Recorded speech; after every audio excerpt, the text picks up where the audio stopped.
Assalamualaikum warahmatullahi wabarakatuh.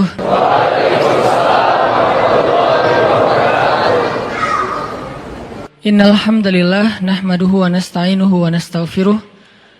Asyhadu an la ilaha illallah wahdahu la syarikalah wa asyhadu anna Muhammadan abduhu wa rasuluh. Allahumma shalli wa sallim wa barik ala sayyidina wa habibina wa maulana wa syafi'ina Muhammadin. Radina billahi rabba wa bi Muhammadin nabiyya wa bil islami dina. Rabbi syrah li sadri wa yassir li amri wahlul 'uqdatan min lisani yafqahu qawli. Teman-teman sekalian, anak-anak muda Kota Bandung, Jawa Barat yang dirahmati Allah Subhanahu wa taala. Kita bersyukur kepada Allah sekarang bisa duduk lagi nongkrong di rumah Allah. Semoga tongkrongan kita ini termasuk salah satu tongkrongan yang di-follow oleh para malaikat. Karena emang setiap hari Allah mengutus sekian banyak malaikat ke muka bumi, berjalan di antara gang-gang di bumi untuk mencari tongkrongan zikir dan tongkrongan ilmu. Dan ketika malaikat ketemu dengan salah satu di antara tongkrongan zikir dan ilmu, apalagi isinya anak-anak muda, malaikat akan sangat excited dan nge-mention malaikat-malaikat yang lain dengan bahasa halummu ilayya, kesini, di sini ada tongkrongan ilmu, tongkrongan zikir oleh anak muda. Sehingga kemudian semua malaikat yang tadi diutus oleh Allah buat nyari tongkrongan zikir akan berkumpul di antara mereka. Lalu ngedoain mereka, nge-mention nama mereka satu persatu. Jadi ketika kita sibuk untuk berzikir, malaikat sibuk untuk nyebut nama kita. Di-mention nama kita satu persatu untuk didoakan di hadapan Allah Subhanahu wa taala. Ya Allah, rahmati fulan namanya gitu ya. Ya Allah, ampuni dosa fulan. Ya Allah, ya Allah, ya Allah. Satu persatu disebutkan namanya oleh malaikat dan didoain terus-terusan sampai akhir dari majelis tersebut. Dan semoga kita termasuk orang yang namanya paling sering dimention oleh malaikat dalam doa-doa mereka karena sering duduk di dalam tongkrongan ilmu.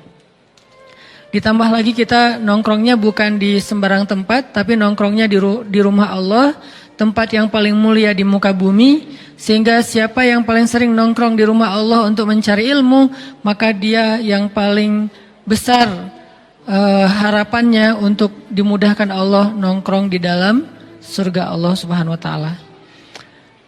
Malam ini kita akan melanjutkan pembahasan ayat-ayat Al-Quran yang berkaitan dengan harapan atau bahasa Arabnya roja, bahasa Inggrisnya hope, atau kalau kita berdoa itu disebut dengan munajat.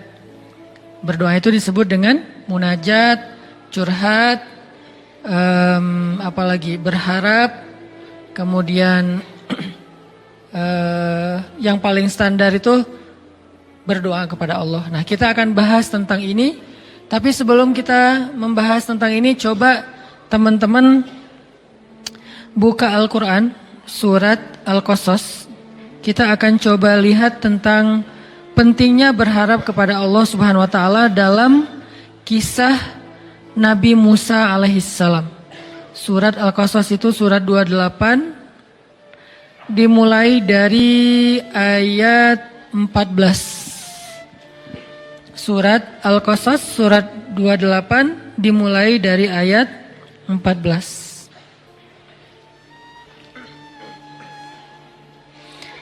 Jadi sharing atau nongkrong bareng yang kita lakuin Rabu malam ini sejak udah sekitar sebulan lebih, mulai kita masukin konten yang lebih ke membedah atau merenungkan ayat-ayat Al-Quran. Kayak pertama dimulai dengan surat Ad-Duha. Saya nggak tahu berapa kali pertemuannya, tapi mudah-mudahan udah cukup kebayang nih. Kemudian dilanjutkan dengan surat Al-Insyirah atau Asy-Syarah, yang juga mudah-mudahan jadi kayak motivasi buat kita supaya berlapang dada. Nah, malam ini kita akan coba bedah satu paragraf dari surat Al-Qasas, surat 28 ayat 14. Sebetulnya ayatnya sampai ayat 28 ya, satu lembar. Cuman kalau kita baca semuanya waktu kita terbatas, jadi hanya baca beberapa ayat saja.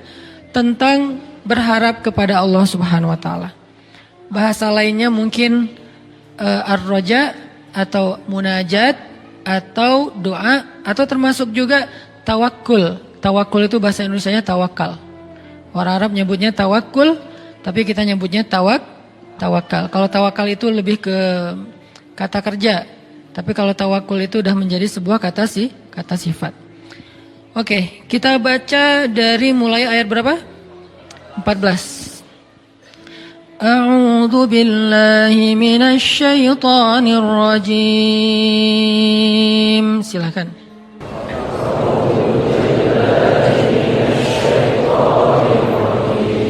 Bismillahirrahmanirrahim.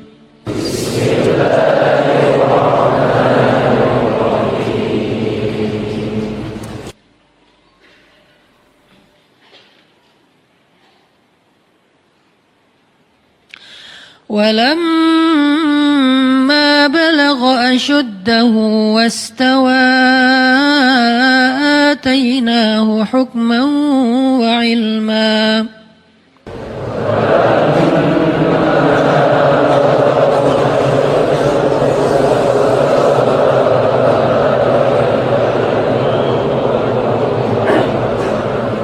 وكذلك نجزي المحسنين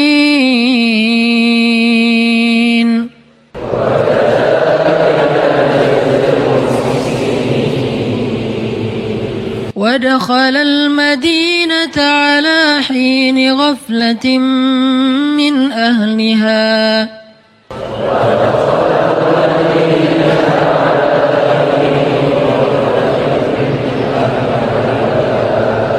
فوجد فيها رجلين يقتتلان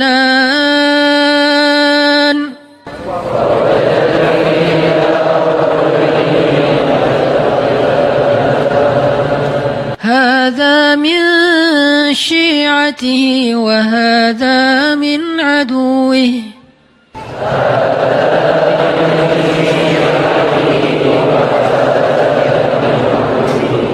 فاستغاثه الذي من شيعته على الذي من عدوه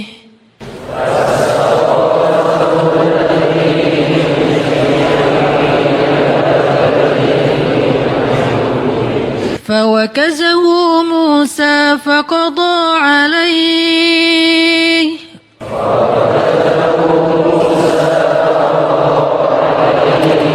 قال هذا من عمل الشيطان إنه عدو مضل مبين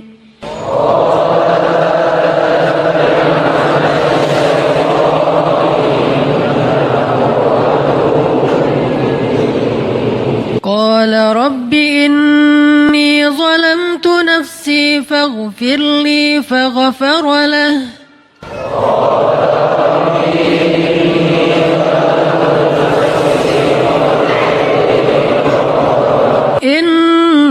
إنه هو الغفور الرحيم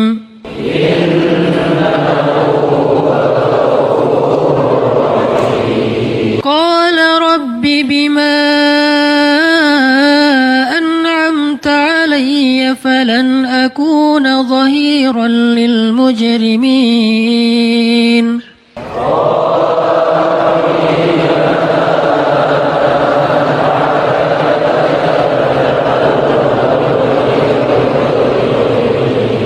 فأصبح في المدينة خائفا يترقب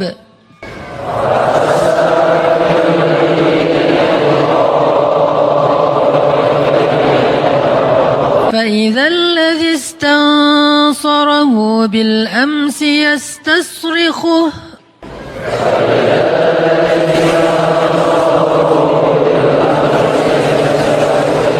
قال له موسى إنك لغوي مبين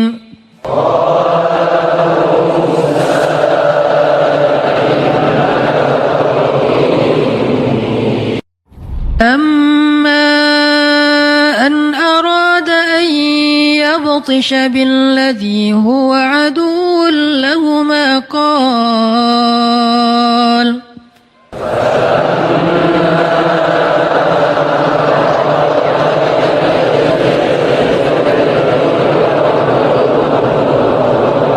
قال يا موسى أتريد أن تقتلني كما قتلت نفسا بالأمس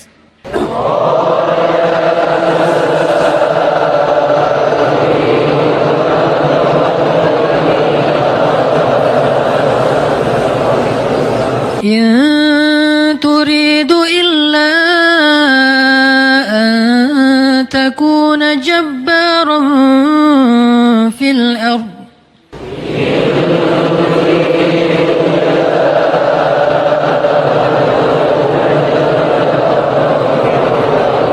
وما تريد أن تكون من المصلحين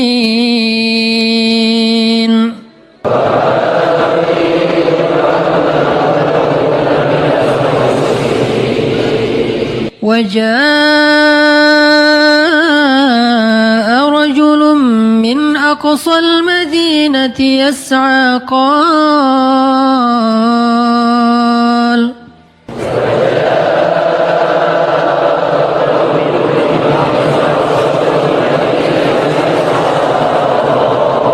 قال يا موسى إن الملأ يأتمرون بك ليقتلوك فاخرج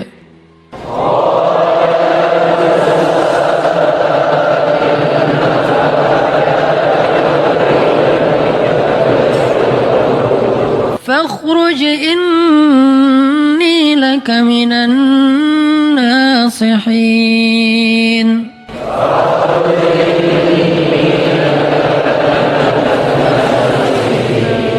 فخرج منها خائفا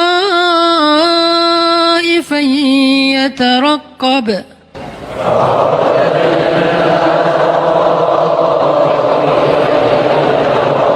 قال رب نجني من القوم الظالمين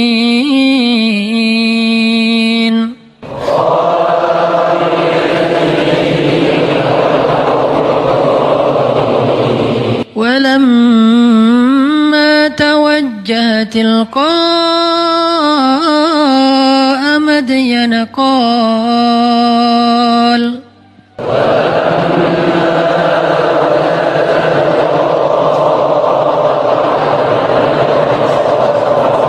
قال عسى ربي أن يهديني سواء السبيل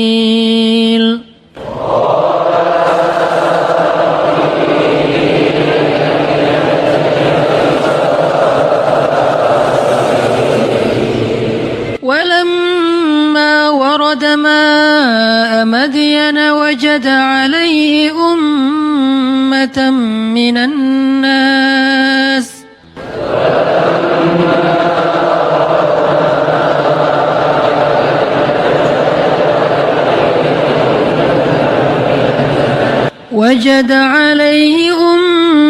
من الناس يسقون ووجد من دونهم امرأتين تذودان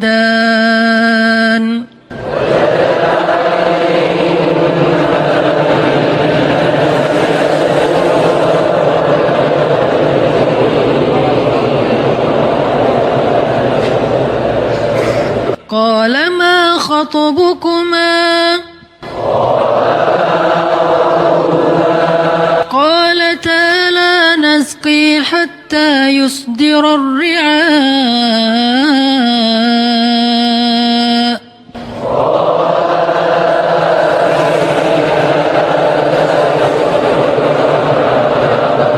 وأبونا شيخ كبير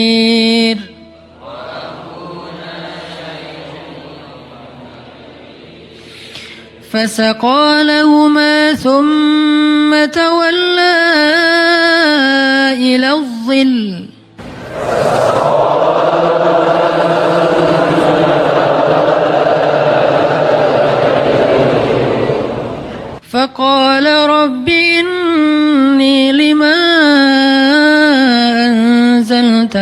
إلي من خير فقير.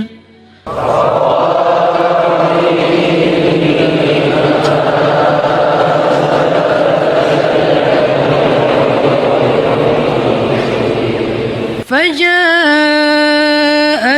إحداهما تمشي على استحياء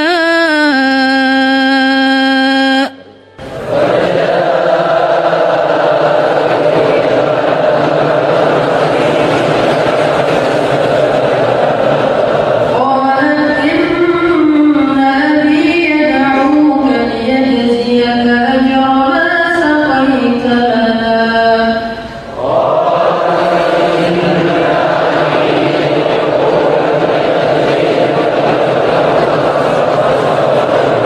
فلما جاءه وقص عليه القصص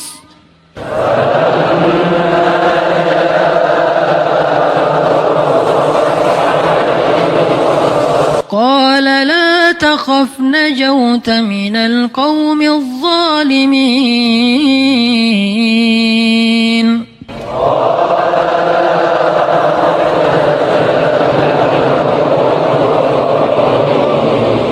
قالت إحداهما يا أبت استأجره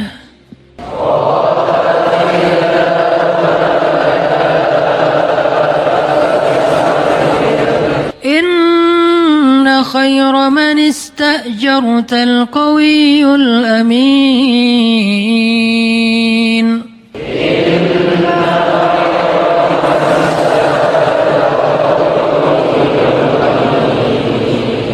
قال إني أريد أن أنكحك إحدى ابنتي هاتين على أن تأجرني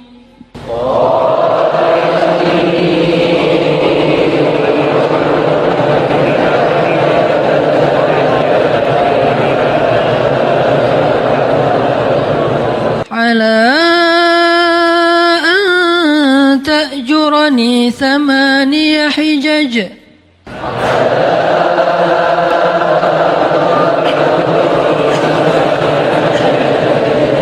فإن أتممت 10 فمن عندك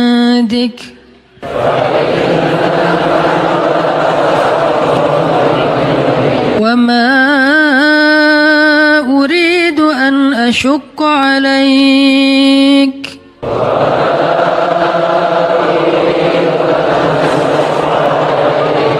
ستجدني إن شاء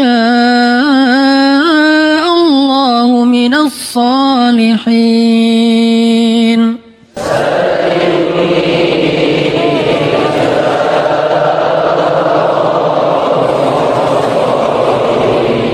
قال ذلك بيني وبينك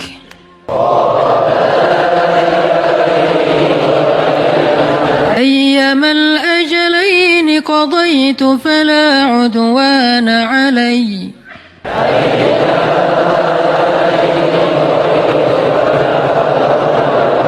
والله على ما نقول وكيل.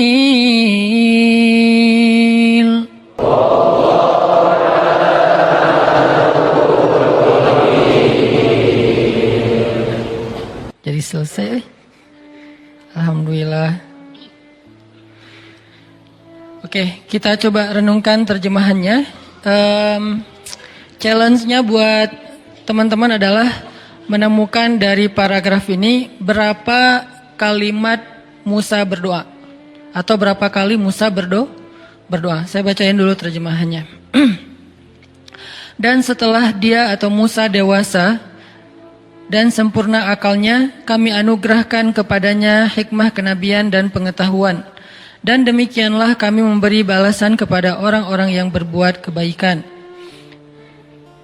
Dia Musa masuk ke dalam kota Memphis, atau kalau sekarang itu dekat dengan Kairo, dulu namanya Memphis, sekarang namanya Kairo atau Giza. Dia masuk ke kota Memphis ketika penduduknya sedang lengah, bukan lengah sebetulnya. sedang istirahat. Maka dia mendapati di dalam kota itu 2 orang laki-laki sedang bertengkar. Yang seorang dari golongannya, yaitu Bani Israel, dan seorang lagi dari pihak musuhnya. Jadi yang satu Habib, yang satu lagi McGregor. Kurang lebih lah ya, boleh-boleh lah ya. Orang yang dari golongannya meminta pertolongan kepadanya. Nah, ini agak kurang nih sih. Orang yang dari golongannya, siapa golongannya? Orang Bani Israel ya, meminta pertolongan kepada Musa untuk mengalahkan orang yang dari pihak musuhnya. Lalu Musa bukan meninju, mendorong. Kalau meninju wajar kalau dia terbunuh. Ini hanya mendorong, makanya Musa kaget. Dan matilah musuhnya itu tiba-tiba. Dia Musa berkata, ini bukan perbuatanku, ini perbuatan setan. Sungguh setan itu adalah musuh yang jelas dan menyesatkan. Maksudnya pas Musa ngedorong itu setan ikut-ikutan gitu. Jadi double-double. Akhirnya orangnya mati.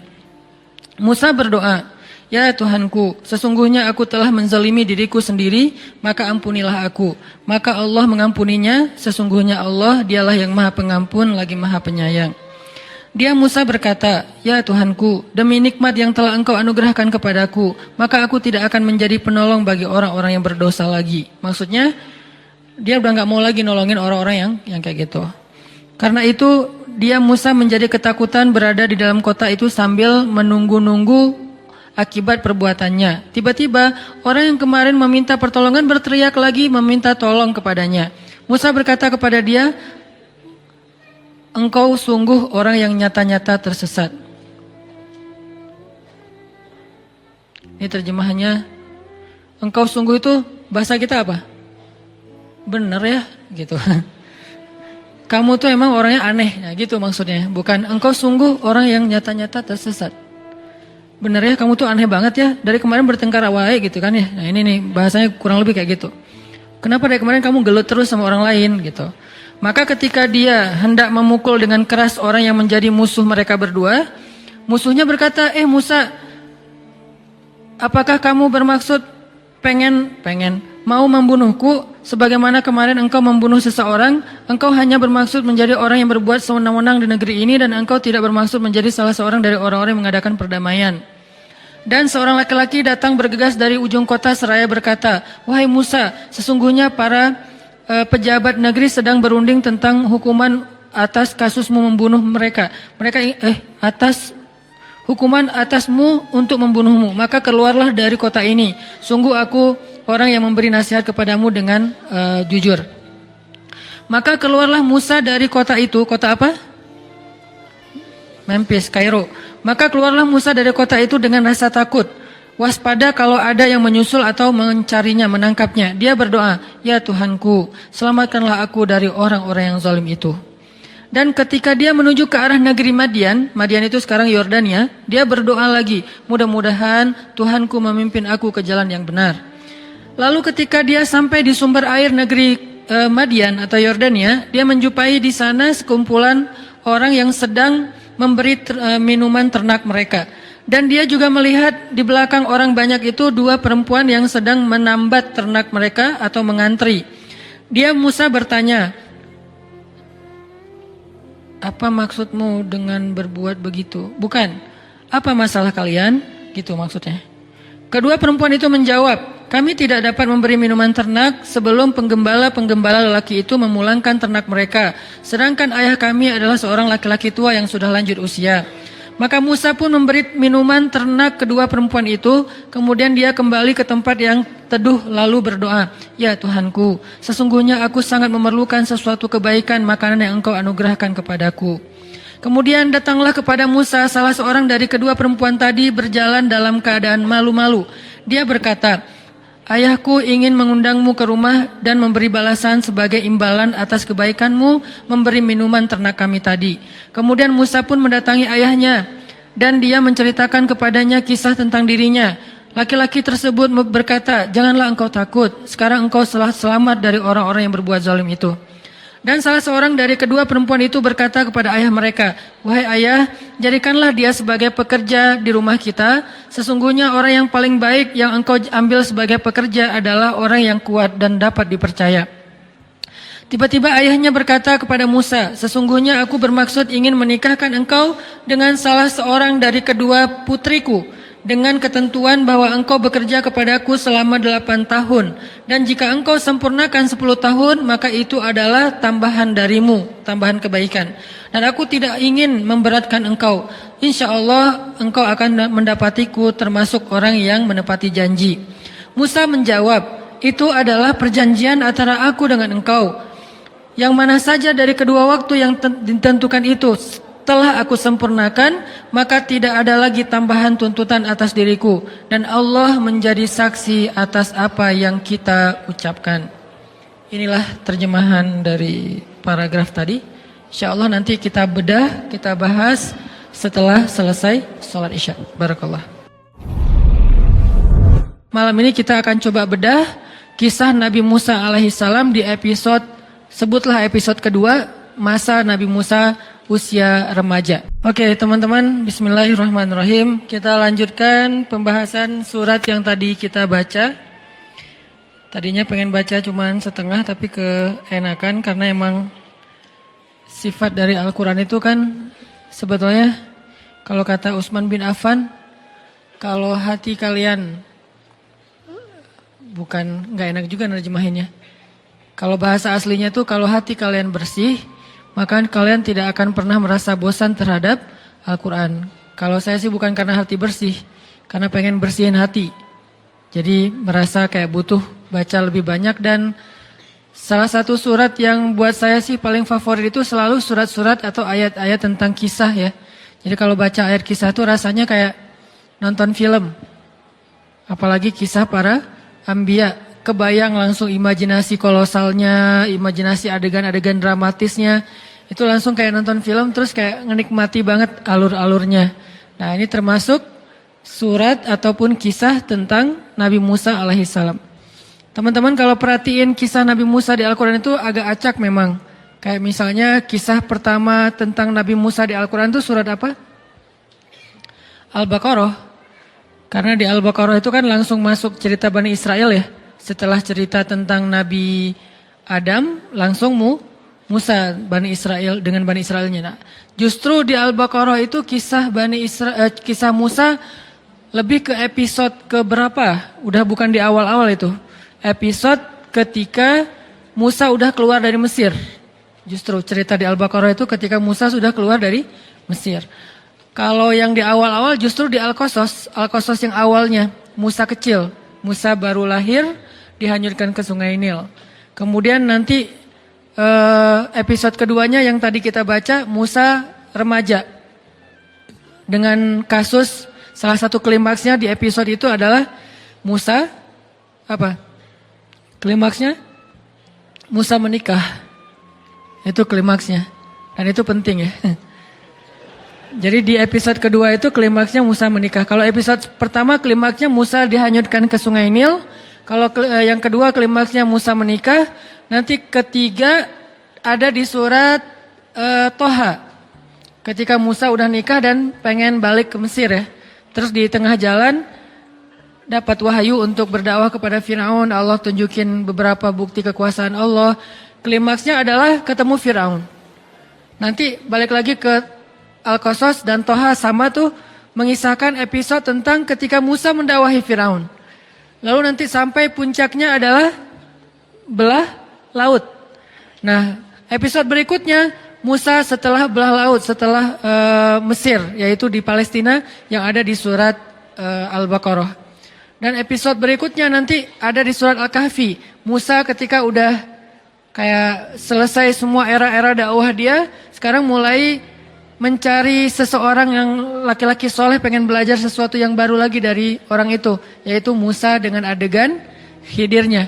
Puncaknya ditinggalkan oleh Nabi Khidir, jadi adegan-adegan bersama Nabi Khidir. Jadi cerita Nabi Musa itu di Al-Quran sangat banyak. Bisa dibilang Nabi yang di Al-Quran dikisahkan paling banyak selain Rasulullah SAW adalah Musa alaihissalam. Kalau Nabi Muhammad wajar karena Al-Quran diturunkan kepada beliau. Tapi kalau Musa, beliau punya Taurat. Tapi kenapa di Al-Quran kisahnya panjang banget? Saking banyak sekali adegan-adegan yang luar biasa dari kisah Nabi Musa dan inspiring banget buat kita baca. Kalau Yusuf panjang tapi satu surat doang. Kalau Ibrahim banyak surat tapi nggak sepanjang Musa. Kalau Musa itu panjang banget. Kalau Zakaria misalnya ada di 2 atau 3 surat, nggak terlalu panjang juga lah. Maryam oke, tapi Musa lebih panjang dari mereka semuanya. Dan ini malam ini kita akan coba bedah kisah Nabi Musa alaihissalam di episode, sebutlah episode kedua, masa Nabi Musa usia remaja. Disebutkan oleh Allah Subhanahu wa taala di ayat berapa tadi teh? 14. Walamma balagha asyuddah wastawa atainahu hukman wa ilma. Ketika Musa sudah berusia asyuddah, usia cukup. Berapa usia cukup? Kata sebagian ulama, usia cukup itu adalah usia cukup menikah. Usia cukup di sini adalah usia cukup menikah. Perlu kita cari tahu berapa? Ada ikhtilaf, jadi aman ya. Ada sebagian ulama mengatakan usia cukup di sini adalah 20 tahunan. Sudah belum? Oh ya. Yeah. Berarti sudah asyuddah, sudah cukup tuh. Jadi walamma balagha asyuddah, ketika Musa sudah berusia cukup, sebagian ulama mengatakan 20-an tahun. Sebagian yang lain mengatakan 30-an tahun. Kenapa? Karena usia 30 tahun sampai 40 tahun itu adalah usia ideal seorang laki-laki. Usia ketika bertemu 2 kebaikan pada dirinya. Pertama, secara fisik dia sudah sempurna. Kedua, secara akal dia sudah bijaksana. Kalau di atas 40 tahun mulai nih fisiknya berkurang sedikit demi sedikit. Tapi nggak langsung drastis. 40 tahun terus tiba-tiba jadi lemah, nggak juga sih. Pelan-pelan nih berkurang. Tapi idealnya bertahan antara 30 sampai 40 tahun. Setelah 40 tahun fisiknya mulai berkurang sedikit demi sedikit. Akalnya tetap sempurna. Di bawah 30 tahun fisiknya sempurna, akalnya belum sempurna. Nah, yang paling sempurna itu usia antara 30 sampai 40. Dan itulah usia Nabi Ayub ketika Allah sembuhkan. Nabi Ayub sakit sekitar usia 80 tahun. Lalu ketika Allah sembuhkan, mandi dengan air di bawah kaki beliau, tiba-tiba beliau jadi muda lagi. Mudanya beliau, kata sebagian besar ulama tafsir, adalah di usia antara 30 sampai 40 tahun. Karena itulah usia paling ideal. Dan itu juga yang menjadi patokan usia penduduk surga. Penduduk surga itu kata Allah usianya sebaya. Arti sebaya rata-rata antara 30 sampai 40 tahun. Dan itulah usia penduduk surga. Jadi kalau belum usia 30 tahun, belum sempurna syaratnya nih. Di atas 40 tahun udah agak-agak gimana gitu. Jadi usia yang ideal itu antara 30 sampai 40 tahun. Walaupun itu nggak berlaku kepada semua orang.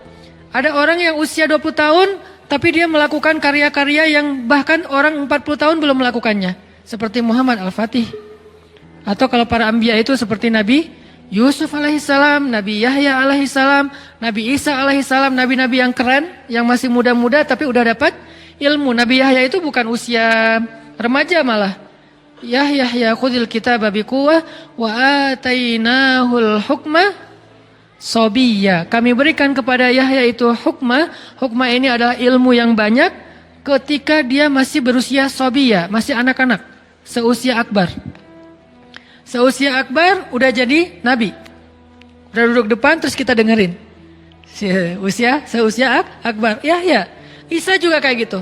Kalau Isa malah dikasih kemampuan berbicara, usia masih dalam gendongan ibunya. Cuman ngomongnya cuma sekali doang. Setelah itu udah gak bisa ngomong lagi kecuali secara normal. Artinya nggak berlaku kepada setiap orang. Ada juga misalnya kayak sahabat usia belasan tahun udah memimpin pasukan yang prajuritnya itu sahabat senior. Siapa sahabat ini? Usamah bin, bukan Laden ya. Usamah bin Zaid. Siapa Usamah bin Zaid? Anaknya Zaid. Zaid itu siapa? Anak angkatnya Rasul, walaupun kemudian gak boleh mengatasnamakan Zaid bin Muhammad. Anak angkatnya Nabi. Adegan yang terkenal dari Zaid apa? Pernah menikah dengan Zainab. Lalu bercerai, Zainab dinikahi oleh Rasul. Jadi cerita pernikahan Zainab ini agak lumayan dramatis juga. Antara Zaid dan Rasulullah gitu. Agak lumayan lah ceritanya luar biasa. Jadi anaknya namanya Usamah. Usamah usia SMP. Kalau di kita sekitar 14 tahun, usia SMP udah memimpin sebuah pasukan perang. Dia udah jadi kayak panglima militer. anggota pasukannya, prajuritnya siapa? Umar bin Khattab. Coba. Kelas-kelasnya sahabat awalun yang dijamin masuk surga, yang Rasulullah bermusyawarah dengan mereka. Siapa panglimanya? Usamah bin Zaid. Itu usianya belum asyuddah, tapi secara mentalnya, keilmuannya, kebijaksanaannya, bahkan mungkin fisiknya udah sempurna. Artinya angka di dalam Al-Quran dan hadis jangan dijadikan sebagai patokan persis. Sehingga nanti kita kayak mempermasalahkan angka, misalnya 55 kilo. Permasalahan kan enggak gitu sih. 55 kilo itu adalah gambaran ideal. Orang tergantung dengan berat tubuh. Ada yang berat tubuh dan tinggi tubuhnya. Kalau tinggi tertentu 55 jadi enggak ideal. Mungkin idealnya adalah 60. Dengan tinggi tertentu mungkin idealnya adalah 30. Anak kecil misalnya gitu. Jadi kalau 55 berarti obesitas buat anak kecil misalnya kan ya. Artinya angka 55 di situ itu angka moral of the story-nya adalah jaga penampilan, jaga tubuh kita, dan itu bukan soal berapa kilonya, tapi soal menariknya di depan suami. Begitu juga tentang cerita 1000 bulan. Khairum min al-fisyahr. Lebih baik daripada 1000 bulan. 1000 bulan di sini artinya bukan dihitung 1000 bagi 12. Berarti 80-an tahun sekian. Enggak kayak gitu bahasa Arab. Bahasa Arab kaidahnya ketika nyebut angka bisa bermakna persis angka itu, juga bisa bermakna kiasan, artinya banyak. Jadi 1000 bulan artinya lebih daripada seumur hidup kita, karena usia kita kan rata-rata antara 60 sampai 80 tahun ya. Berarti khairum min alfi syahr, lebih baik daripada 1000 bulan, artinya lebih baik daripada kita beribadah seumur hidup kita. Itu maksud dari istilah-istilah angka di Al-Quran, di hadis, dalam budaya bahasa Arab. Jadi kita tahu dulu culture dari budaya itu. Kayak Nabi mengatakan misalnya, lebih baik daripada beribadah di Masjid Nabawi 60 tahun. Jangan dihitung 60 tahun persis, sekian bulan, sekian hari, bukan. Artinya seumur hidup kita tinggal di Masjid Nabawi, itu masih kalah pahalanya dengan kalau kita berdakwah di jalan Allah Subhanahu wa taala. Artinya pahala dakwah itu luar biasa. 1 jam saja berdakwah lebih utama daripada beritikaf di Masjid Nabawi di Raudhah selama 60 tahun. 1 jam saja berdakwah. Kenapa? Karena 1 jam berdakwah itu ketika yang dengarnya sekian ribu orang, lalu mereka hijrah, sadar, beramal soleh, maka semua pahala amal soleh mereka itu ditransfer untuk orang yang mendakwahi mereka. 1 orang kah Ustaz? Tergantung. Kalau yang berdakwah itu cuma sendiri berarti cuma dapat 1 orang. Tapi kalau dakwahnya adalah sebuah jamaah, organisasi, berarti semua dapat yang sama. Sebutlah misalnya kayak di Bandung, kalau saya pribadi ada pemuda hijrah. Apakah pemuda hijrah itu hanya Ustaz Hanan? Enggak. Pemuda hijrah itu ada Buni dengan teman-teman di dalam, ada yang MC-nya, ada operatornya, ada admin untuk sosial medianya, ada bagian kreatifnya, ada segala macam IO-nya. Semua yang terlibat dalam dakwah pemuda hijrah. Lalu orang kemudian mendengar dakwah pemuda hijrah itu sekian juta orang, mereka semuanya mendapatkan pahala yang sama persis, bukan dibagi rata. Tidak dibagi rata, dikasih sama masing-masing. Misalnya 1 juta orang jadi berzikir, sebutlah misalnya zikirnya subhanallahi wa bihamdi, subhanallahil azim. Gitu kan zikirnya? Siapa yang membaca 1 kali zikir ini, subhanallahi wa bihamdi, subhanallahil azim, maka Allah beratkan timbangannya nanti di akhirat, gitu kan ya? Allah beratkan timbangannya di akhirat. Terus Allah nge-like banget, karena itu kalimat yang Allah paling nge-like. Di antara sekian banyak caption yang pasti di-like sama Allah itu subhanallahi wa bihamdi, subhanallahil azim. Saya sampaikan nih lewat sebuah crowd event. Didengar oleh teman-teman yang hadir, didengar oleh teman-teman lewat viewer streamingnya, kemudian ditayangin di YouTube, dilihat oleh para viewer yang di YouTube. Sekian juta, sebutlah 1 juta orang yang mendengar nasihat ini. Dan ini sederhana untuk diamalkan. Lalu 1 juta orang ini mengamalkan subhanallah wa bihamdi, subhanallahil azim. Sekali aja seumur hidup, nggak usah sering. Sekali aja, 1 juta orang. Berarti setiap panitia yang terlibat dalam dakwah ini masing-masing mendapatkan 1 juta kali subhanallah wa bihamdi, subhanallahil azim. Bukan 1 juta bagi sekian panitia, bukan. Masing-masing 1 panitia dapat 1 juta. Kayak gitu cara matematika pahala di sisi Allah. Makanya wajar kalau Nabi mengatakan 1 jam berdakwah atau berjihad lebih utama daripada 60 tahun beribadah, dua-duanya amal solih. Tapi kalau dibandingkan, jauh.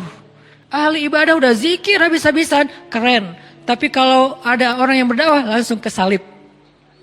Itulah kenapa dakwah itu harus jadi salah satu hobi kita.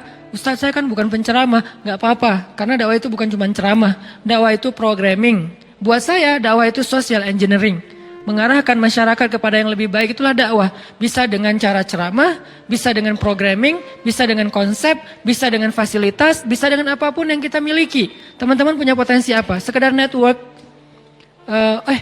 Saya kenal dengan orang yang bisa support dakwah Ustadz. Misalnya kayak nyediain tempat gitu untuk acara tabligh akbar. Saya kenal orangnya, akhirnya dia kayak yang memediasi. Jadi tabligh akbar di situ dia dapat pahala sebanyak orang yang datang ke tempat itu. Padahal dia nggak bayar apapun, nggak sumbangin apapun, nggak donasi apapun, cuma network doang.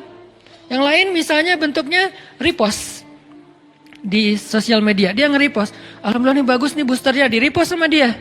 Maka sebanyak orang yang mendengar nasihat itu lewat repostan dia dapat pahala sebanyak itu. Kalau ini kemudian gara-gara di repost akhirnya ada efek viral karena dia repost kan repost itu jadi nggak ketahan ya, bisa banyak banget kan, nggak kebendung gitu. Maka semua yang repost itu dia dapat pahala tanpa dia sadari, amal jariah ngalir terus menerus kepada dia, passive income banget. Dan itu baru freedom apa? Bukan freedom finansial ya, freedom spiritual. Kenapa freedom spiritual? Dia nggak beramal, tapi pahalanya ngalir kan gitu kan ya.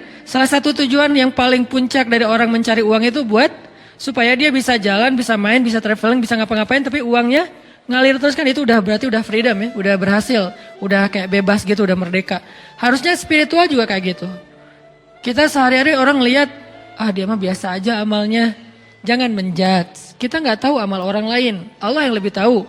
La tuzakku anfusakum huwa a'lamu biman ittaqa. Ada orang yang kayak dijudge kayaknya seolah-olah dia tuh orang biasa aja, amalnya nggak terlalu keren, jidatnya nggak hitam, apa misalnya. Oke, kita respect dengan orang yang jidat hitam tuh menunjukkan dia rajin sujud. Tapi maaf, saya tutupin takut ria. Nggak ada juga. Takut malu sebetulnya. Jadi kayak oke lah, saya pasti selalu respect lah sama orang yang cadaran, saya respect sama orang yang pakai sorban, saya respect sama orang yang pakai jubah yang di atas mata kaki, orang yang janggutnya panjang segala macam, respect banget. Tapi jangan sampai kita menjadikan itu sebagai standar baku seolah-olah kalau nggak kayak gitu berarti udah nggak masuk surga. Karena bisa jadi orang nggak terkenal sama sekali, tapi dia kerjaannya ngapain? Repostin ceramah aja, ceramah Ustaz Abdul Somad di repost. Ceramah saya di repost, Ustaz Felix, Ustaz Umar Mita, siapapun, Ustaz Ari Dayat, di repost. Dia kayak beramal soleh itu lewat itu. Atau dia bikin kayak apps gitu atau apalah untuk ngebantu dakwah para ustadz. Pokoknya dia pengen dakwah ini berkembang. Saya ustadz gak bisa ceramah tapi bisa membuat ceramah ustadz itu viral. Biar beri saya kesempatan. Akhirnya dia bikin. Akhirnya banyak sekali pahala dari yang dia dapatin. Ini namanya dakwah. Balik lagi kepada pembicaraan tadi, angka dalam bahasa Arab tidak selalu persis maknanya angka kayak gitu, tapi juga bermakna banyak, bermakna lebih dan seterusnya. Nah, Musa ketika usianya sekitar 20 atau 30 tahun, tapi saya lebih condong dengan pendapat ulama yang mengatakan 20 tahun. Karena nanti dia masih ada masa masa melamar seorang cewek dan bekerja selama 10 tahun, jadi usia 30 tahun, kemudian Musa menikah. Maka Allah berikan kepada dia hukman wa ilma. Apa bedanya hikmah dengan ilmu? Kalau ilmu itu adalah, kalau dalam bahasa ayat ini ilmu itu adalah wawasan, pemahaman, ilmu pengetahuan. Kalau hukman, kebijaksanaan. Orang yang Allah berikan nubuwah biasanya diberikan hukma wa ilma. Sama kayak Nabi Yahya, wa atainahul hukma sabiyya. Kami berikan dia kebijaksanaan. Jadi usia 20 tahun Nabi Musa itu udah bijaksana. Dan puncak dari kebijaksanaan, apa puncak dari kebijaksanaan? Kata Nabi, Rasul hikmah makhafatullah. Puncaknya bijaksana itu adalah takut kepada Allah. Puncaknya. Jadi orang gak disebut bijaksana kalau dia gak takut kepada Allah. Kalau gitu Ustadz kita jadi kayak budak. Emang namanya juga hamba. Hamba itu kan bahasa lain budak kan. Dan sifat dasar dari seorang hamba itu takut kepada tuannya. Dan kalau dia udah takut kepada tuannya, Dengan rasa takut itulah dia menjaga diri dari berbuat dosa, mengecewakan, membuat tuannya marah. Dan itulah puncak dari kebijaksanaan. Sehingga kata Allah, innama yakhsyallaha min ibadihil ulama. Sesungguhnya yang takut kepada Allah di antara hambanya adalah orang yang berilmu.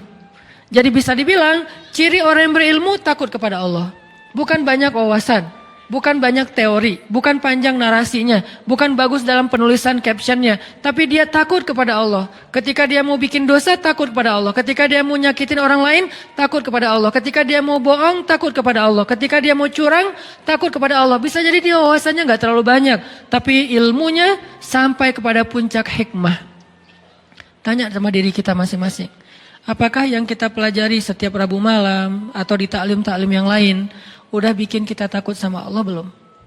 Atau itu sekedar kayak wawasan doang gitu. Oh ya, gue udah tahu. Oh ya, baru tahu. Oh ya, lucu juga ya. Oh ya, seru ya. Oh ya, ini mungkin baru sekedar wawasan dan entertain. Kita pengen nyari ilmu yang bikin kita takut sama Allah.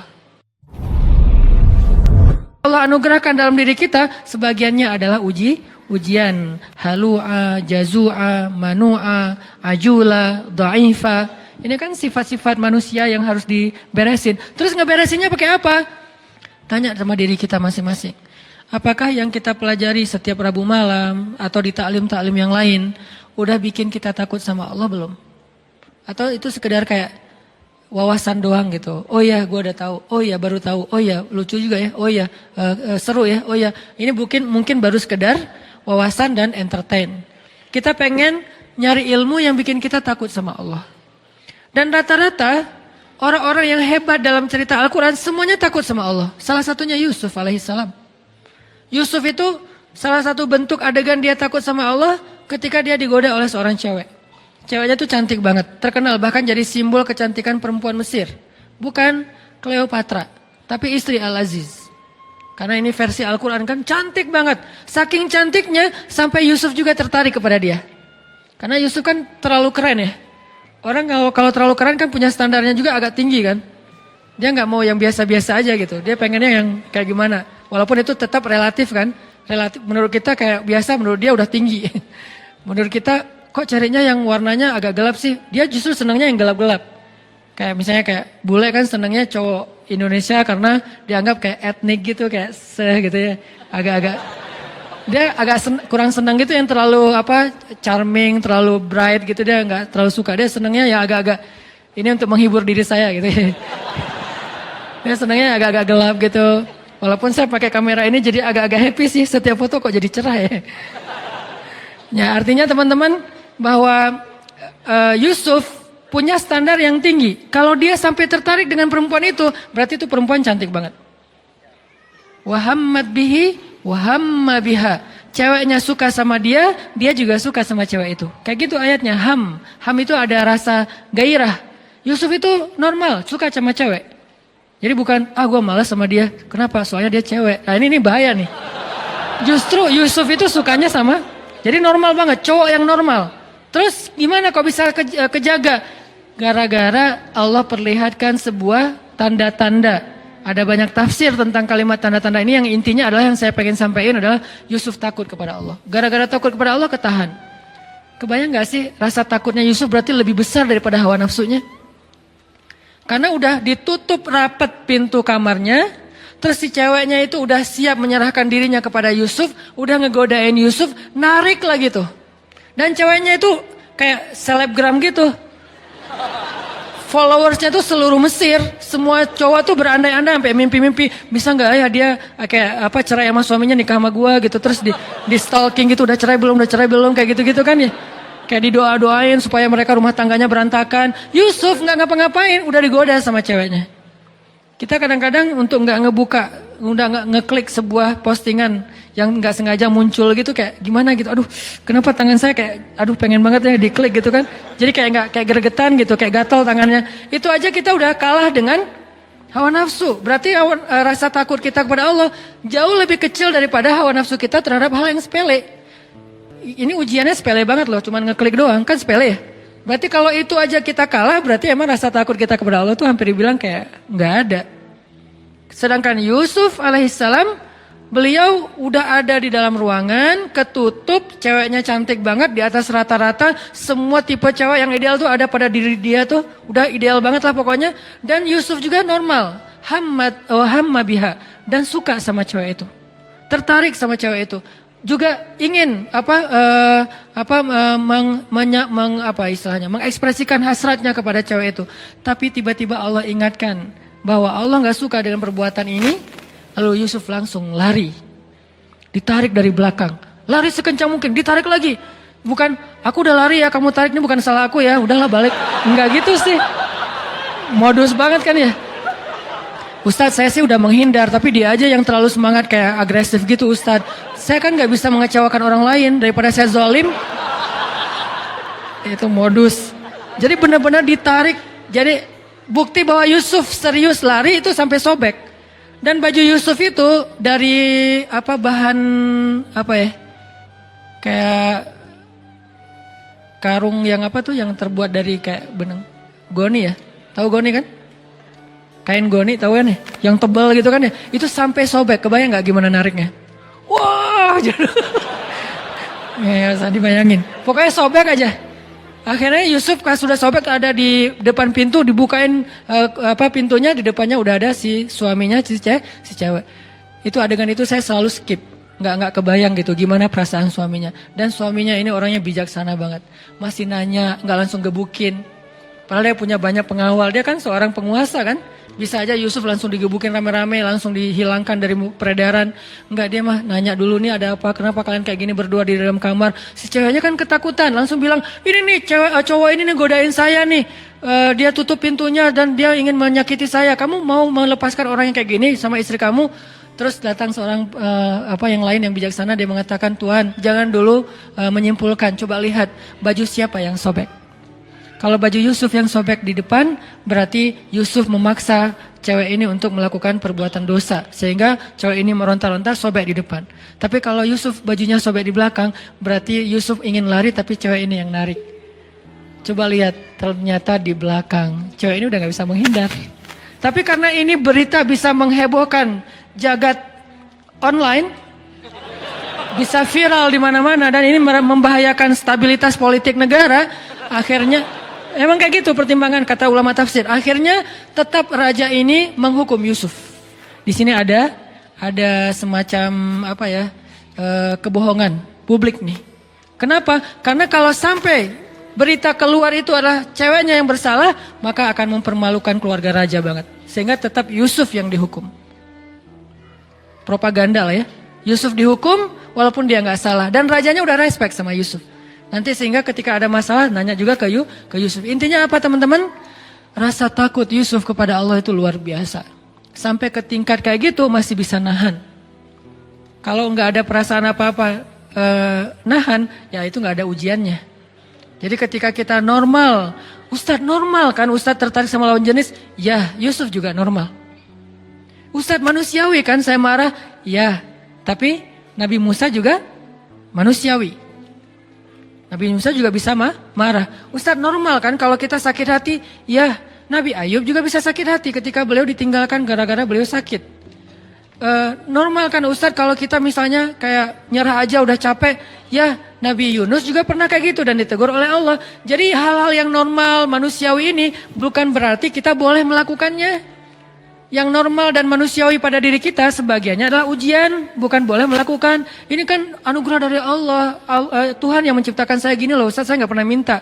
Tuhan menciptakan saya dari awal, sejak saya kecil tuh saya udah nggak tertarik dengan lawan jenis, sukanya hanya sesama jenis. Ini kan Allah yang kasih, nggak bisa. Karena kenapa? Sebagian besar dari yang Allah anugerahkan dalam diri kita, sebagiannya adalah ujian. Halu'a, jazu'a, manu'a, ajula, dha'ifa. Ini kan sifat-sifat manusia yang harus diberesin. Terus ngeberesinnya pakai apa? Innal insana lafi khusr. Manusia kalau cuma ngikutin hawa nafsunya atau ke sisi kemanusiaannya, khusr, rugi. Terus cara untuk mengobatinya, illal ladzina amanu wa amilus solihat wa tawassaw bil haq wa tawassaw bis shawab. Apa maksudnya? 3 di situ. 1, belajar iman kepada Allah. Jadi kalau kita ngerasa bahwa emang ini kayak bawaan saya dari lahir Ustaz. emang ini penyakit saya Ustadz, emang ini manusiawi Ustadz, tapi saya tahu ini salah, ini ujian dari Allah untuk saya nih, dan saya pengen hidup saya jihad melawan ini aja deh. Orang lain mungkin amalnya tahajud, orang lain mungkin amalnya sholat duha, orang lain mungkin amalnya sedekah, kalau saya amalnya lawan hawa nafsu. Dan bukankah Nabi mengatakan melawan hawa nafsu itu jihad yang besar? Hawa nafsunya apa? Macam-macam, hawa nafsu terhadap lawan jenis, hawa nafsu terhadap sesama jenis, sama hawa nafsunya. Lawan jenis nafsu, sesejenis juga nafsu, cuma agak-agak sedikit gimana gitu.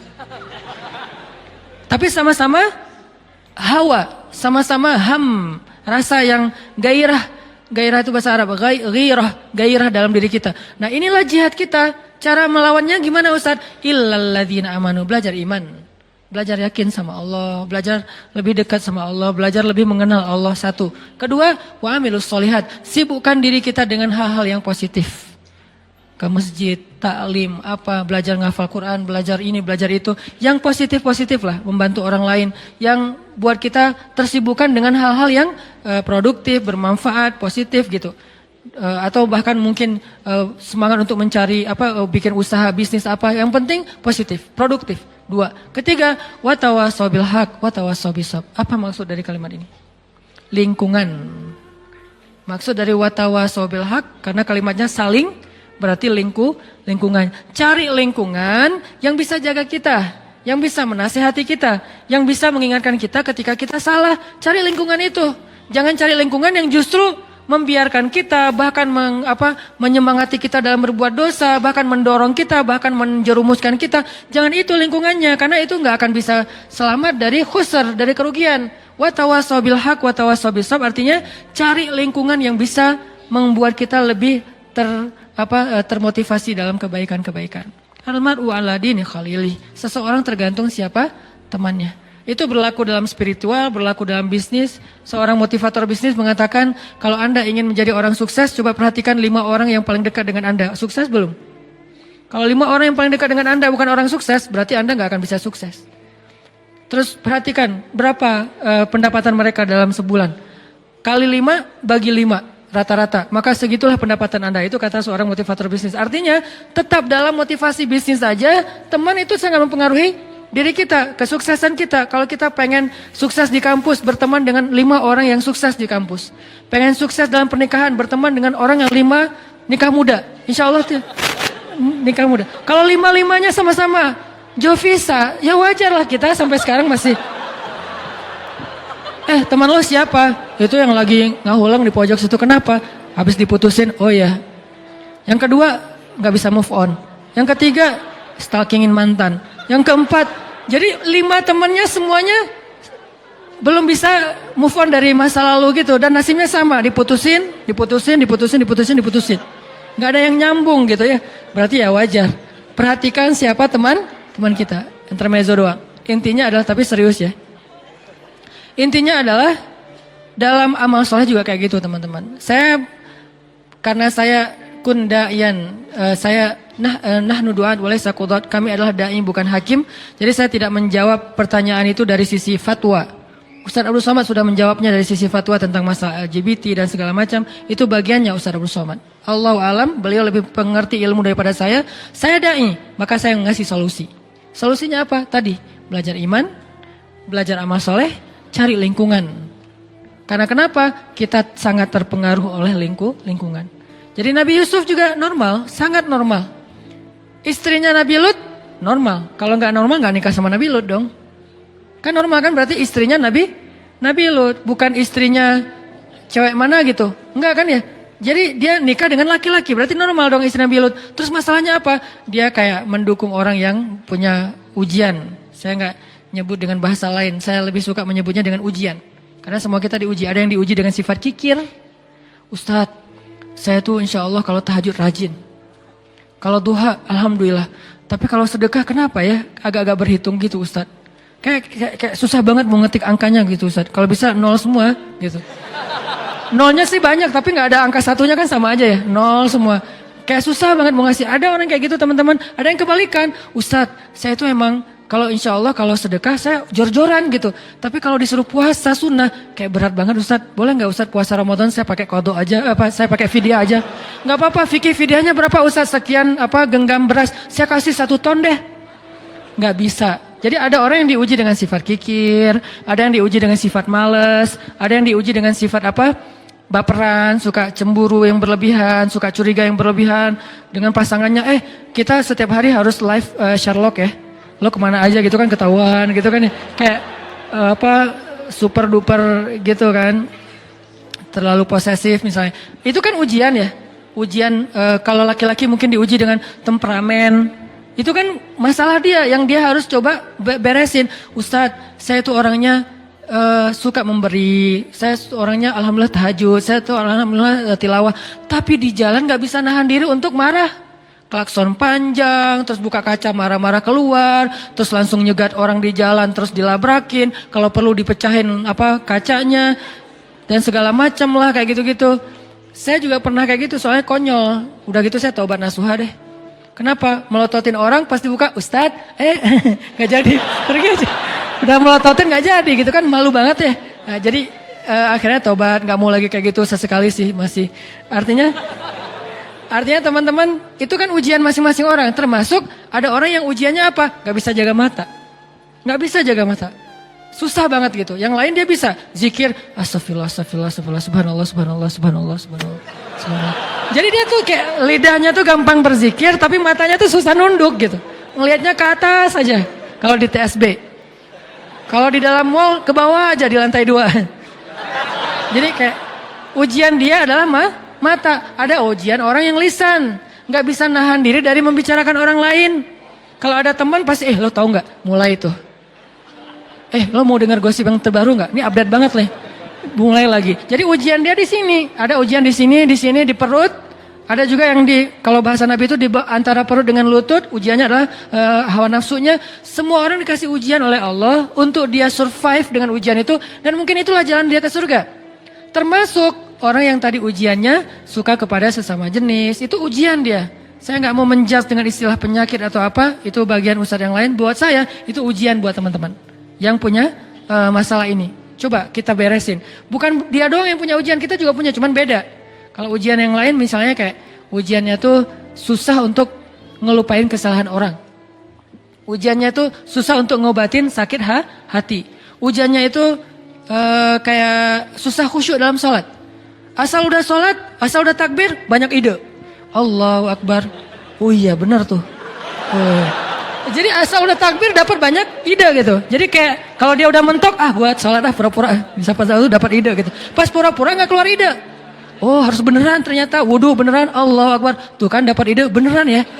Jadi kayak ujian banget buat dia sholat khusyuk. Itu semua orang diuji oleh Allah. Kan Allah menguji kita untuk melihat keseriusan kita dalam mendekati dia gitu. Makanya teman-teman yang punya ujian yang tadi saya sebutin, yuk illalladzina amanu, belajar iman. Belajar iman itu apa Ustadz? Belajar iman itu bukan belajar wawasan, belajar ngerasain iman di sini nih. Cinta sama Allah, takut sama Allah, apalagi kalau udah sampai ke takut, ya udah punya benteng tuh. Sehingga ketika Umar bin Abdul Aziz pertama kali jadi khalifah, lalu dia kayak speech gitu, sambutan presiden baru gitu kan. Ketika dia speech, kalimat pertama yang keluar dari Umar bin Abdul Aziz apa? Inni akhafun nar. Saya takut kepada neraka. Itu kalimat pertamanya Umar bin Abdul Aziz ketika menjabat sebagai presiden. Takut kepada neraka. Itulah yang membuat dia nggak bisa tidur malam hari kecuali mau mencari tahu apa masalah rakyatnya. Itu yang membuat dia akhirnya mengeluarkan semua hartanya untuk kebutuhan rakyatnya. Sampai gelang-gelang istrinya diambil. Dia bilang kepada istrinya, yang aku atau gelang. Maksudnya gimana? Kalau kamu pilih aku, maka berikan gelang itu untuk rakyat. Kalau kamu pilih gelang, maka aku tinggalkan kamu secara baik-baik, kita jalan sendiri-sendiri. Kayak gitu Umar bin Abdul Aziz. Jangan langsung dipraktekin ya. Karena Umar bin Abdul Aziz ngomong kayak gitu setelah mendidik istrinya sekian tahun. Dan istrinya juga bukan perempuan biasa. Ummul Ayal, perempuan ini namanya Fatimah. Itu juga anak raja, orang hebat banget, soleha banget. Makanya Umar bin Abdul Aziz tahulah level istrinya. Sehingga dia bilang, yang gelang atau aku. Setelah dijelaskan oleh Umar bin Abdul Aziz, apa kata jawaban istrinya? Wahai Umar bin Abdul Aziz, yang bukan cuman gelang, dunia dan seisinya kalau kamu minta aku berikan selama Allah ridho kepadaku. Itulah istri yang soleha. Berdoalah semoga kita diberikan makmum seperti istri Umar bin Aziz. Tapi kitanya harus jadi Umar bin Abdul Aziz. Jangan yang gelang atau aku. Buat apa? Mau beli motor baru. Nggak benar ya. Mau beli apa misalnya kayak kebutuhan kayak hawa nafsu kita doang. Jangan. Artinya itulah mereka. Karena takut kepada Allah ketahan dari berbuat dosa. Umar bin Khattab juga kayak gitu. Karena takut kepada Allah hanya gara-gara salah ngomong ke seorang nenek-nenek yang beragama Nasrani. Itu kepikiran gak bisa tidur malam. Ada nenek-nenek datang ke Umar bin Khattab bilang, ya Amirul Mukminin. Udah jadi Amirul Mukminin, presiden. Ya Amirul Mukminin, saya ini nenek-nenek yang punya banyak utang. Nenek-nenek punya banyak utang. Gak sanggup bayar. Boleh gak saya minta tolong dari Baitul Mal supaya saya bisa bayar hutang. Buat apa hutangnya nek kok banyak banget? Nenek kolektor barang-barang antik. Bukan. Saya itu hutang karena gak punya keluarga yang menafkahi saya. Sehingga saya berhutang udah numpuk sekarang. Angkanya sih gak gede. Cuman buat seorang nenek-nenek yang gak punya pekerjaan besar. Akhirnya Umar mengambil dari Baitul Mal dibayarin hutangnya. Gak sengaja Umar ngelihat nenek-nenek ini pakai kalung salib. Umar baru tahu ternyata dia Nasrani bukan Muslim. Akhirnya Umar nanya gini, nenek udah ngelihat kan Islam kayak gimana? Ya gimana menurut nenek? Islam agama yang luar biasa. Kamu adalah seorang pemimpin yang adil. Saya respect banget dengan agama kamu. Nek, kenapa nenek gak masuk Islam? Ngomong gitu. Ya saya udah tua, udah gak sanggup mikir yang kayak gitu-gitu. Terlalu berat buat saya. Buat dia tuh ideologi itu berat. Perdebatan mana yang benar mana yang salah berat. Ya udah, pulang aja Umar. Sampai di rumah Umar kepikiran, astagfirullah ya Allah, apakah saya memaksa nenek itu masuk Islam gara-gara adegan tadi? Gimana nih kalau gitu memaksa berarti saya udah melanggar ayat la ikraha fiddin. Tidak boleh memaksa dalam urusan agama. Astagfirullah ya Allah, maafin saya enggak ada maksud, enggak sengaja. Lama dia kepikiran, malam enggak bisa tidur, bolak-balik enggak bisa tidur. Sampai ditanya sama istrinya Umar, Atikah, ya Umar kenapa kamu enggak bisa tidur? Ya Allah ampuni saya. Dia enggak mau ngomong sama istrinya semalaman. Kenapa? Takut sama Allah. Besok dia datang kepada seorang sahabat yang paling bijaksana. Ali bin Abi Thalib. Ali itu paling bijaksana, luar biasa ilmunya. Ya Abul Hasan panggilannya. Ali, gimana nih? Gimana emang ceritanya? Diceritain. Wahai Umar, kamu bermaksud memaksa? Tidak, kalau gitu innamal a'malu binniyat. Beneran? Beneran. Alhamdulillah gitu coba. Kemana sekarang iman ini di antara kaum muslimin? Di mana nilai-nilai ini di antara kaum muslimin? Kenapa nilai ini sekarang adanya di Jepang? Kenapa nilai ini adanya di Korea? Kenapa nilai ini adanya di Eropa, di New Zealand? Padahal adegan sederhana kan? Dan gak ada paksaan juga karena udah dikasih bantuannya baru ngomong masuk Islam dong nek gitu. Cuman dia takut ini terjebak dalam pemaksaan sehingga semalaman gak bisa tidur. Dosa, bahkan bisa gak dibilang dosa. Kesalahan kayak gitu aja bikin Umar gak bisa tidur. Kebayang gak kesalahan yang lebih gede dari itu? Sampai ada seorang ibu-ibu yang masak batu tuh, ngerebus batu karena anaknya kelaparan. Terus Umar lewat, ibu kenapa ibu ngerebus batu? Karena saya nggak punya makanan. Terus mau ngerebus apa lagi? Terus ngapain direbus batunya kan nggak akan matang-matang juga. Ini hanya untuk membuat anak saya berpikir bahwa saya lagi masak makanan, dia nggak akan nangis lagi sampai dia tertidur. Kasihan banget nasibnya. Anaknya sampai harus berpikir, Mak lagi masak apa? Nih, lagi masak nih, ntar ya tunggu ya, ini udah mendidih nih. Oh ya ditunggu sampai tidur. Lalu dia bilang, saya akan tuntut Umar di hadapan Allah nanti di akhirat. Langsung gemetar Umar. Umar itu pasti lebih tangguh daripada Habib kan? Yang kalau nyekek McGregor, kalau Umar cuma giniin doang paling. Kenapa? Setan aja takut sama Umar. Kalau ini kan baru McGregor yang takut sama Habib nih. Ini setan, takut sama Umar. Umar lewat, setan, kita ngambil jalan itu aja. Malas ada Umar lewat situ. Setan. Dan setan itu kan banyak yang tangguh-tangguh juga kan. Kayak setan petarung, setan apalah ya, banyak. Tapi nggak berani sama Umar. Tapi orang setangguh Umar ketika perempuan ini mengatakan saya tuntut Umar di hadapan Allah. Dia nggak tahu kalau itu Umar. Saya tuntut Umar di hadapan Allah nanti di akhirat. Umar langsung datang. Ibu kenapa ibu pengen nuntut Umar? Karena dia yang memimpin kami tapi dia membiarkan kami terlantar dan kelaparan. Umar langsung gemetar, nangis, langsung dia lari menuju ke Baitul Mal, dia cari gandum, dia pikul sendiri gandum itu seorang diri. Pembantunya pengen memikul gandum itu, dia mengatakan, apakah kalian sanggup memikul dosa saya nanti di hari kiamat? Pembantunya juga orang-orang soleh yang beriman. Enggak akan berani, ya udah sendiri aja udah. Karena kalau udah bawa-bawa dosa kan gak ada yang berani ya.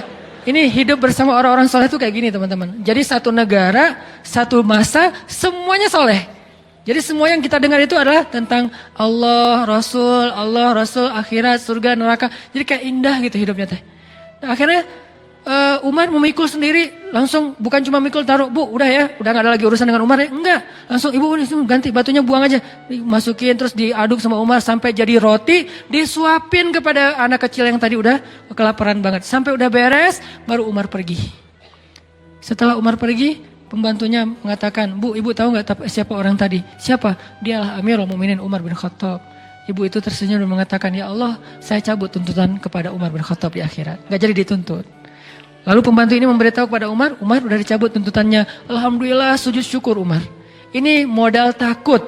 Makanya Nabi mengatakan ra'sul hikmah makhafatullah. Puncaknya ilmu itu, puncaknya hikmah itu adalah takut kepada Allah. Kan kita pernah dengar cerita dua orang yang jual beli tanah dulu. Gara-gara sama-sama takut pada Allah.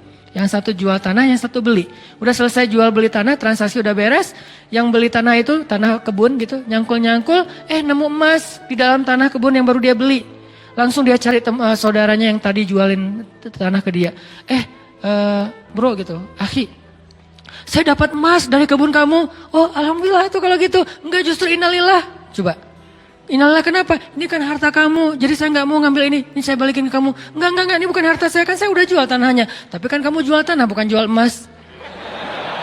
Kalau jual emas saya juga nggak akan sanggup beli. Tapi kan dengan apa yang ada di dalamnya. Tapi transaksinya nggak ada kalimat itu. Nggak ada kalau ada emas nanti akan jadi hak saya. Enggak kan. Pokoknya itu udah saya jual lah hak kamu. Enggak, saya nggak berani nanti pada dituntut di akhirat. Enggak mau. Akhirnya dorong-dorongan emas. Kalau zaman kita tarik-tarikan emas. Kalau dia tuh dorong-dorongan emas. Ini punya kamu. Enggak, punya kamu. Dibilangin punya kamu. Punya kamu. Enggak. Bertengkar gara-gara nggak mau dapetin emas. Kebayang nggak tuh solehnya. Kalau sekarang bertengkar karena pengen dapetin emas. Akhirnya, terus gimana nih? Pokoknya saya nggak terima. Kenapa nggak terima? Masa emas ini milik saya? Harusnya kan milik kamu. Aneh. Ini pertengkaran paling aneh dialognya. Saya juga nggak terima. Enak aja kamu mengklaim itu milik saya. Kan harusnya milik kamu. Jadi saling mengklaim dia nggak punya emas. Ini aneh banget nih. Modalnya apa? Makhafatullah, takut kepada Allah. Akhirnya datang ke hakim. Hakimnya juga bingung. Hakimnya juga bingung. Kenapa bingung? Takut pada Allah. Karena ketika dia salah memberi keputusan, dia akan dituntut di hadapan Allah nanti. Sebetulnya gaji dia lebih kecil daripada tuntutan nanti di akhirat. Buat dia bingung. Gimana nih? Ya Allah beri saya petunjuk. Gini aja deh. Kamu punya anak? Punya. Laki perempuan? Laki. Kamu punya anak? Laki perempuan? Perempuan. Oh ya udah. Kalau laki-laki nggak bisa. Laki perempuan oke ya. Nikahin anak kalian, kasih emas ini sebagai mahar. Gimana bro? Ya terserah anaknya juga sih. Ya udah kita tanya ke anaknya. Pas tanya ke anaknya, ya aku sih terserah ayah. Udah beres. Akhirnya menikahlah putra dan putri dari dua orang ini yang bersengketa. Dan emas ini menjadikan modal pernikahan mereka. Masya Allah, makhafatullah. Kemana sekarang iman ini di antara kaum muslimin? Di mana nilai-nilai ini di antara kaum muslimin? Kenapa nilai ini sekarang adanya di Jepang? Kenapa nilai ini adanya di Korea? Kenapa nilai ini adanya di Eropa, di New Zealand? Kenapa bukan di Saudi Arabia, di Mesir, di Timur Tengah, di Indonesia yang negara dengan mayoritas kaum muslimin? Kemana semua teks-teks mulia yang luar biasa dalam Islam? Karena kita hanya menjadikannya wawasan, bukan iman. Ilmu tidak menjadi kebaikan kalau hanya sekedar wawasan di sini. Dia baru menjadi sesuatu ketika dia berasa di hati, lalu kita jadikan itu sebagai perilaku kita sehari-hari. Makanya teman-teman, ini baru satu ayat ya. Ayat 14, belum sempat bahas yang lain, gak apa-apa deh ya. Arti hukma wa ilma kayak gitu. Itulah gambaran tentang Musa. Jadi kebayang sekarang gimana solehnya Musa, gimana taatnya Musa, karena Allah sendiri mengatakan dia dapat hikmah. Itu gambaran hikmah dalam sisi moral, dalam sisi spiritual, itu hikmah artinya. Sehingga ketika kita tahu arti hikmah, sekarang kita kebayang gimana solehnya Musa. Kalau kita anggap hikmah itu sekedar wawasan, kita nggak kebayang solehnya Musa itu kayak gimana. Soleh banget, hal yang paling detail aja soleh. Di zaman Ibnu Mubarak, ada seorang laki-laki minjam, kalau nggak salah Ibnu Mubarak, kalau nggak salah, beliau meminjam pulpen, pena gitu. Pena dulu kan dari kayu ya, bukan pena yang bertinta, penanya doang, nggak ada tintanya. Minjam pena dari kayu tertentu gitu, kayu yang sebetulnya murah banget di Irak. Apa di Basra apa di Kufah gitu, saya lupa juga nama ulama, nanti dicek lagi di beberapa kajian. Nah, beliau minjem terus karena kayak terburu-buru gitu kebawa penanya. ke bawah sampai ke Hijaz. Hijaz itu di daerah Arab Saudi. Baru pas buka-buka bagasinya, buka-buka tasnya, ini kan pena yang saya pinjam beberapa hari yang lalu. Akhirnya dia balik lagi ke Irak hanya demi mengantarkan pena itu. Kenapa? Ketika ditanya oleh pemilik pena jawabannya apa? Faman ya'mal mithqala dzarratin khairan yarah wa man ya'mal mithqala dzarratin syarran yarah. Siapa yang berbuat dosa walaupun sekecil zarrah, apalagi ini lebih gede daripada zarrah, maka nanti akan dipertanggungjawabkan di akhirat. Khauf, takut kepada Allah Subhanahu wa taala. Makanya orang-orang yang berilmu itu takutnya kepada Allah itu luar biasa. Belum lagi nanti bentuk ketakutan mereka kepada Allah itu kalau baca Quran nangis. Wa idza tuliyat 'alaihim ayatur rahman wa idza tuliyat 'alaihim ayatur rahman kharru sujjadan wa bukiya. Mereka tersungkur, mereka bersujud, mereka menangis ketika dibacakan ayat Allah. Tersungkur artinya apa? Gak kuat berdiri, itu artinya tersungkur. Kayak Umar bin Khattab, la uqsimu biyaumil qiyamah wa la uqsimu bin nafsil lawwamah ayahsabul insanu an lan najma'a 'idhamah bala qadirin ala an nusawwiya banana. Baru berapa ayat dibaca surah Al-Qiyamah, lututnya sudah gemetar.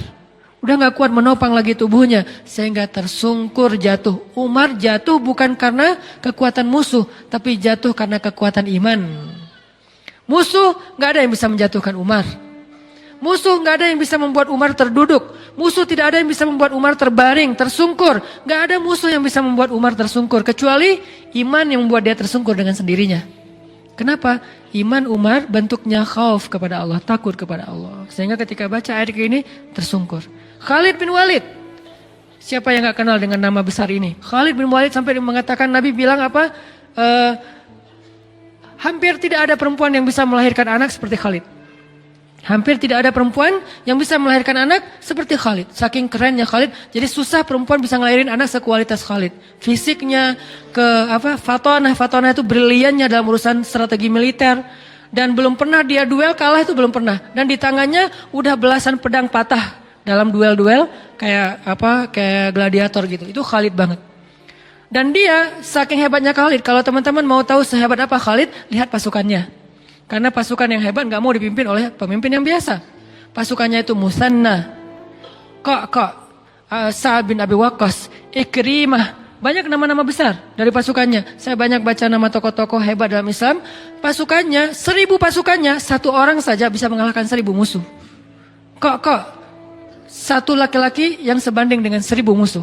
Musanna tidak akan kalah satu pasukan yang di dalamnya ada Musanna. Ini adalah prajuritnya Khalid. Kebayang gak gimana panglimanya? Prajuritnya aja kayak gini. Nah Khalid yang luar biasa dahsyatnya ketika baca surat Al-Muddathir sampai tentang ayat bapaknya yaitu Walid Al-Mughirah. Bapaknya kan gak masuk Islam dan meninggal dalam keadaan kufur. Dan sampai Allah menyebutkan neraka untuk Walid di dalam Al-Quran surah Al-Muddathir, neraka Sakar gitu. Khalid ketika membaca neraka Sakar yang disebutkan untuk ayahnya, menangis 3 hari 3 malam. Kenapa dia menangiskan ayahnya yang masuk neraka? Saking takutnya dia, ya Allah, kalau saya gak dapat hidayah, hampir saya mengikuti ayah saya. Seandainya saya keras kepala, mau mengikuti semua nasihat dari ayah saya, bagaimana seandainya ayat ini menyebutkan tentang saya, ya Allah.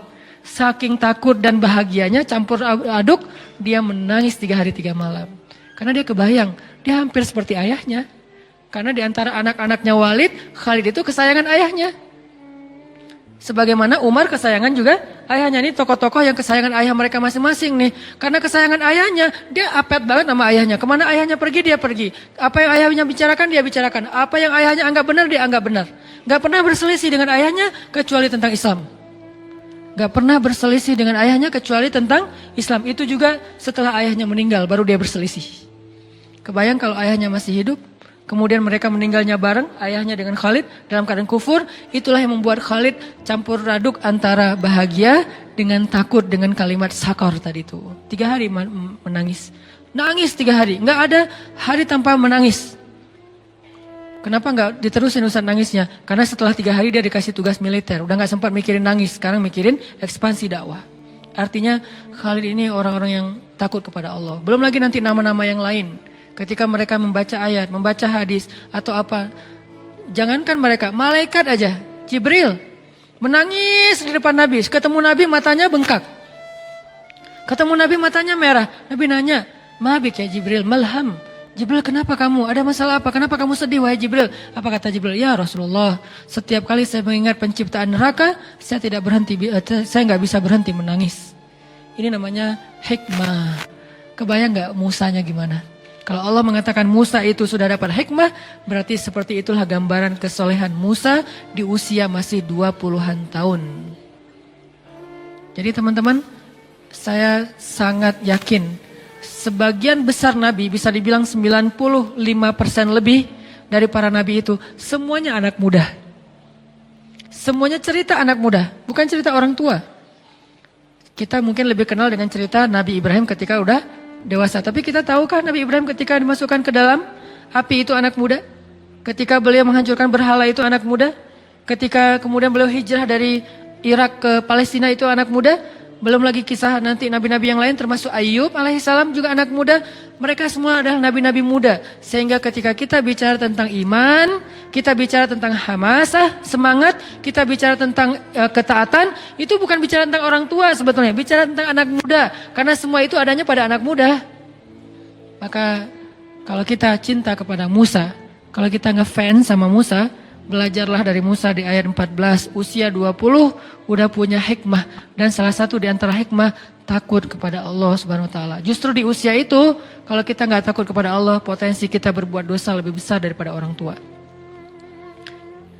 Ya, jadi mungkin malam ini ayat 14 aja dulu ya. Insyaallah pada kesempatan lain kita kembangkan lagi, namanya juga bedah. Bukan tilawah lagi, tapi tadabur. Jadi nggak usah terburu-buru, tapi mudah-mudahan kita dapat banyak ilmu, hikmah dari apa yang kita bahas, terutama dari sosok Nabi Musa alaihissalam, salah satu nabi yang saya ngefans berat, sehingga sering saya cerita-cerita kan, selalu cerita Musa kecil, Musa dewasa, Musa remaja, karena emang buat saya sih Musa itu salah satu nabi yang paling keren lah di antara para nabi, walaupun semuanya keren-keren. Mudah-mudahan kita bisa mengamalkan apa yang kita dengar. Semoga Allah SWT mengistiqomahkan hati kita di jalannya. Allahumma inna nas'alukal huda wat tuqa wal afafa wal ghina. Allahumma a'inna ala dzikrika wa syukrika wa husna ibadatik. Terima kasih buat teman. Orang gak bakalan kecewa kalau bersandar kepada Allah. Itu gak bakalan. Bahkan kita bisa bilang mustahil. Mustahil seseorang itu kecewa gara-gara berpegang, bersandar, menyerahkan dirinya kepada Allah. Itu mustahil. Bukan seperti itu sunnatullah. Karena siapapun yang berserah diri kepada Allah, maka dia telah berpegang kepada tali yang paling kokoh. Wa man yuslim wajhahu ilallah. وَمَنْ يُسْلِمْ وَجْهَهُ إِلَى اللَّهِ وَهُوَ مُحْسِنٌ فَقَدِ اسْتَمْسَكَ بِالْعُرْوَةِ الْوُثْقَى وَإِلَى اللَّهِ عَاقِبَةُ الْأُمُورِ. Siapa yang menyerahkan dirinya kepada Allah dan dia senantiasa berbuat baik, maka sesungguhnya dia telah berpegang kepada tali yang paling kokoh, dan kepada Allah segala urusan dikembalikan. Jadi nggak ada orang yang kecewa kalau dia berpegang kepada Allah. Masalah apapun. Masalah rezeki, masalah jodoh, terutama yang kedua. Kalau kita bergantung kepada Allah dalam urusan jodoh, maka insya Allah kita nggak akan kecewa. Mak comblang yang paling baik itu adalah Allah. Kalau mak comblangnya Ustadz, kadang-kadang ngecewain. Ustadz, ini CV saya. Oh ya, kriteria yang kamu cari seperti apa? Saya emang gak susah-susah Ustadz, standar-standar aja. Ya standar yang gimana? Yang tingginya 180, yang kulitnya bening, sampai kalau minum kelihatan airnya ngalir gitu, transparan. Kemudian yang hidungnya seperti pedang, yang matanya seperti bidadari. Tahu mata bidadari? Besar dan sayu, tapi nggak gelok. Nah ini kriterianya. Terus kata Ustadz, kalau yang kayak gitu Ustadz juga mau gitu ya. Akhirnya pas ketemu Ustadznya duluan yang ta'arufan. Ini kalau mak comblangnya manusia. Tapi kalau mak comblangnya Allah jauh lebih meyakinkan dan gak bakalan kecewa. Dengan kriteria apapun, wahuwa ala kulli syai'in qadir. Dan kalau Allah menjanjikan yang baik akan ketemu dengan baik, pasti innahu la yukhliful mi'ad. Allah tidak pernah mengingkari janjinya. Masalah apapun kita harus mengandalkan Allah. Coba deh selalu ngandelin Allah. Bahasa gampangnya gini, udah tenang aja ada Allah itu.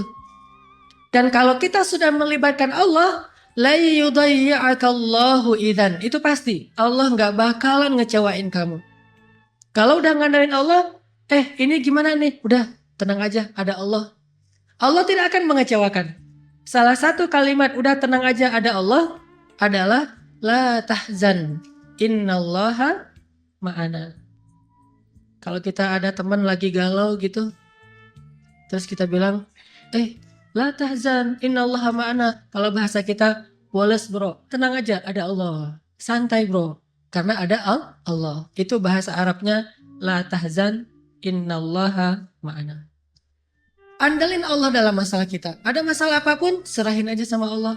Bismillah, la haula wala quwata illa billah. Bahkan kadang-kadang hanya dengan berzikir la haula wala quwata illa billah, Allah kasih keajaiban yang luar biasa. Karena setelah seseorang bersandar kepada Allah, la yudayya'anallahu idzan. Pasti Allah nggak akan ngecewain. Pasti Allah nggak akan ngecewain.